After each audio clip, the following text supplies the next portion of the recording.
দর্শক, নারায়ণগঞ্জে শামীম ওসমানের বাড়িতে ভাঙচুর করা হচ্ছে। সেখানকার সর্বশেষ খবর জানবো সহকর্মী রোমান চৌধুরী সুমনের কাছ থেকে। রোমান, শামীম ওসমানের বাড়ি ভাঙচুরের সর্বশেষ কি খবর আছে আপনার কাছে?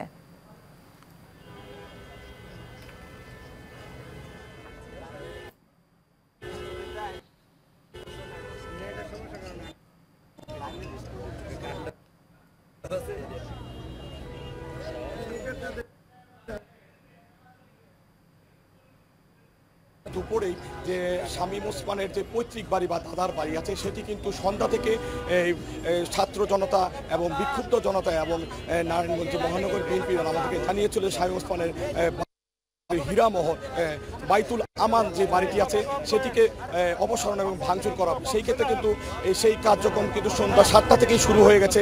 এখন পর্যন্ত কিন্তু সেই বাড়ি ভাঙচুর কাজ চলছে এবং বুলডোজার দিয়ে কিন্তু বাড়িকে ঘুরিয়ে দেওয়া হচ্ছে এবং এই বাড়িতে কিন্তু আগুন লাগিয়ে দেওয়া হয়েছে।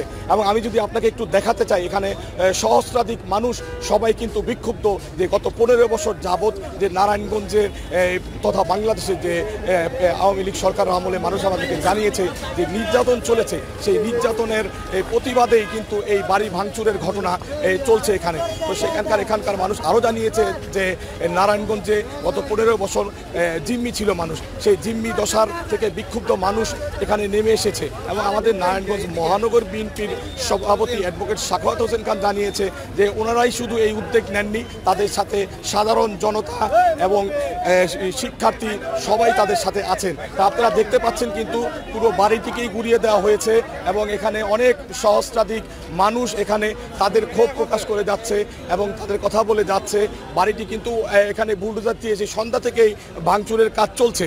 তা এখানে কিন্তু মূলত যে বিষয়টি আমি আপনাদেরকে জানাতে চাইছিলাম, বাইতুল আমানের যে বাড়িটি, এই বাড়িতে যে আওয়ামী লীগের প্রতিষ্ঠা থেকে এখানে বিভিন্ন নীতি নির্ধারণী পর্যায়ের সভা কিন্তু এখানে অনুষ্ঠিত হতো। এখানে কিন্তু এই ওসমানদের যে রাজত্ব, ওসমান পরিবারের সন্তানকে এই বাড়িতেই জন্ম হয়েছে। তো সেই ক্ষোভই মানুষের মধ্যে আছে যে তারা বিগত 15 বছর যেই এখানে বাংলাদেশ সব জায়গায় জুলুমের শিকার হয়েছে, সেই জুলুমের প্রতিবাদে তারা এই বাড়িকে ভাঙচুর করছে।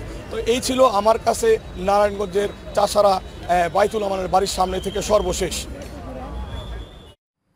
রোমান, আপনাকে ধন্যবাদ।